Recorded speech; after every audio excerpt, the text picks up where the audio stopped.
पहले बात करेंगे, बीजेपी ने खोले पत्ते। भारतीय जनता पार्टी ने उत्तर प्रदेश विधानसभा चुनाव के लिए अपने उम्मीदवारों का ऐलान कर दिया है। केंद्रीय मंत्री धर्मेंद्र प्रधान ने यूपी चुनाव के पहले और दूसरे चरण के उम्मीदवारों का ऐलान किया है। उत्तर प्रदेश के मुख्यमंत्री योगी आदित्यनाथ को गोरखपुर शहर सीट का प्रत्याशी बनाया गया है। यहां छठे चरण में मतदान होगा। वहीं डिप्टी सीएम केशव प्रसाद मौर्य प्रयागराज जिले की सिराथू सीट से चुनाव लड़ेंगे। इस सीट पर 5वें चरण में मतदान होगा। वहीं बीएसपी ने भी यूपी चुनाव के पहले चरण के लिए 53 सीटों के उम्मीदवारों का ऐलान कर दिया है। इससे पहले सपा रालोद गठबंधन भी 29 प्रत्याशियों की घोषणा कर चुका है।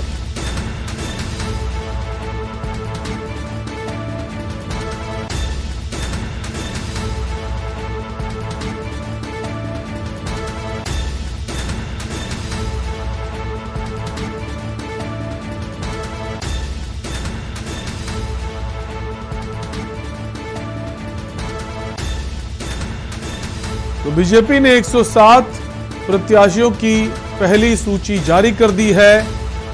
जो सबसे बड़ा नाम है वो खुद मुख्यमंत्री योगी आदित्यनाथ का है, जिनको लेकर काफी कयास लगाए जा रहे थे कि वे कहां से चुनाव लड़ेंगे।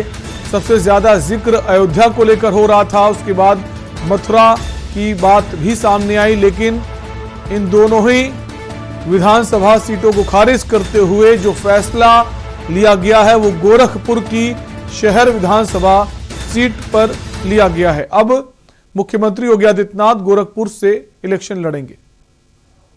सीटों के बारे में जो फर्स्ट और सेकेंड फेज में नहीं है, उसकी उत्सुकता आप लोगों के अंदर है।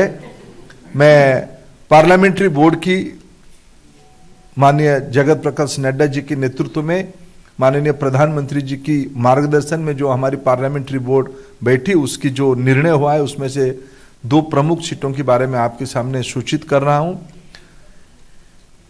योगी आदित्यनाथ जी गोरखपुर शहर, आदरणीय योगी जी हमारे मुख्यमंत्री की दायित्व में है, वो गोरखपुर शहर से चुनाव में पार्टी की ओर से प्रत्याशी होंगे।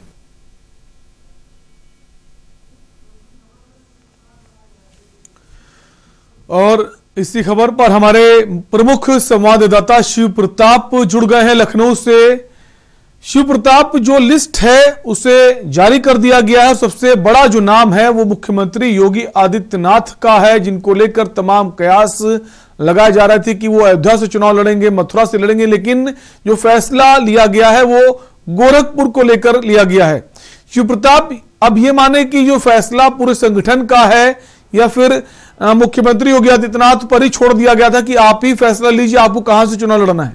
शिव प्रताप।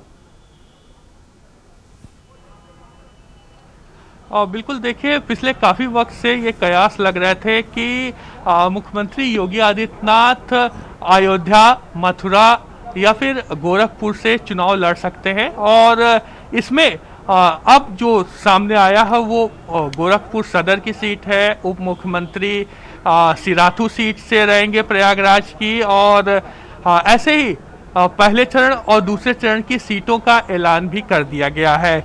इसमें कहा जाए तो मुख्यमंत्री योगी आदित्यनाथ को जो लेकर के काफी समय से चल रहा था कि अयोध्या से चुनाव लड़ेंगे, लेकिन अब सभी कयासों को पूर्ण विराम देते हुए भारतीय जनता पार्टी ने उनका नाम अनाउंस कर दिया। धर्मेंद्र प्रधान ने इस बात को कहा भी ये ऐलान करते समय कि इस बात का इंतजार सभी को है कि योगी आदित्यनाथ आखिरकार किस सीट से चुनाव लड़ना चाहते हैं। मसलन कि जो बाकी सीटों का नाम ऐलान हो रहा है उससे ज्यादा लोगों की उत्सुकता इसी बात से है कि योगी आदित्यनाथ की सीट कौन सी होगी, और इसी के बाद उन्होंने बताया कि गोरखपुर सदर सीट है। तो ये अब तमाम जो कयास लगाए जा रहे थे उस पर भाजपा की तरफ से पूर्ण विराम लग चुका है, और अब योगी आदित्यनाथ गोरखपुर सदर सीट से रहेंगे मैदान में, चुनावी मैदान में, और इसके साथ ही पहले चरण और दूसरे चरण की सीटों का भी काफी हद तक ऐलान कर दिया गया है, घोषणा हो चुकी है, जिसमें कि 55 में जो पहले चरण की जो सीटें हैं उसमें 58 में तमाम सीटों का 57 सीटों का घोषणा हो चुकी है। 55 सीट में 48 सीटों की घोषणा की जा चुकी है। और जो सबसे महत्वपूर्ण विषय है कि जो इस पूरी सूची में देखा जा रहा है, जो महत्वपूर्ण है कि जो सूची का पूरा देखिए जिस तरीके से जाति वर्ग में बांटा गया है, कि जिस तरीके के आरोप लग रहे थे भारतीय जनता पार्टी पर कि भारतीय जनता पार्टी आगलों की पार्टी है, इसमें दलितों का और पिछड़ी जातियों का कोई सम्मान नहीं है, उनको वो तवज्जो नहीं दी जाती है। तो इस बात का इसमें देखिए ध्यान रखते हुए भारतीय जनता पार्टी ने जो सूची जारी की उसमें 60% एससी और ओबीसी को जगह दी गई है। तो यानी कि एक तरीके से एक विपक्ष को जवाब भी दिया जा रहा है, और जो भारतीय जनता पार्टी को छोड़ते समय जो बागी विधायक हैं, जो मंत्री गए हैं, जो आरोप लगाया, उनको भी जवाब दिया गया है कि भारतीय जनता पार्टी की तरफ से 60% एससी और ओबीसी को टिकट अगर दिया जा रहा, तो यानी कि भारतीय जनता पार्टी के ऊपर जो आरोप लगाए गए हैं वो निराधार है कहीं ना कहीं। जी, इसके अलावा शिव प्रताप, अगर टिकटों को लेकर बात करें तो जो टिकट काटे गए हैं, 21 प्रत्याशियों के टिकट काटे गए, जो जानकारी मिल रही है, तो उसको लेकर पहले चर्चाएं हो रही थी कि 40% सिटिंग विधायकों के टिकट्स बीजेपी इस बार काट सकती है, तो वो नजर नहीं आया। तो बीजेपी को ऐसा लगता है अगर सिटिंग विधायक के टिकट हम ज्यादा काटते हैं तो उसका नतीजा ये होगा कि पार्टी में फूट पड़ेगी और वो नेता पार्टी छोड़ भी सकते हैं। शिव प्रताप। और बिल्कुल देखिए, पिछले काफी समय से ये लगातार एक प्रेशर टैक्टिक्स जिसको कहते हैं चुनावी समर के दौरान ये प्रेशर पॉलिटिक्स होती है। और इस दौरान अगर देखा जाए तो भारतीय जनता पार्टी के केंद्रीय नेतृत्व पर, राज्य स्तर के नेतृत्व पर ये बेहद ज्यादा हावी रहा।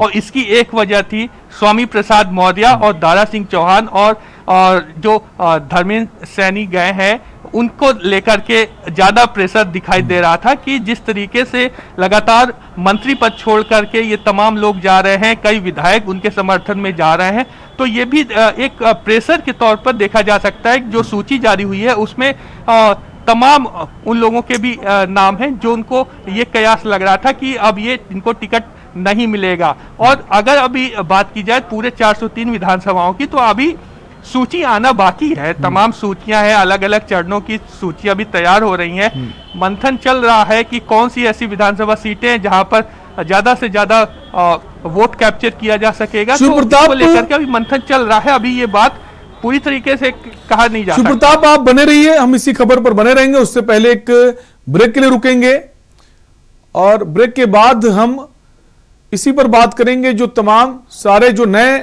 नाम सामने आए हैं,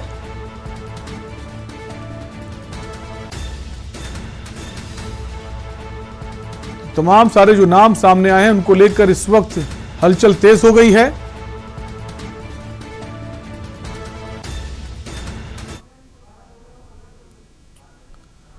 और यहां पर वक्त ब्रेक का है।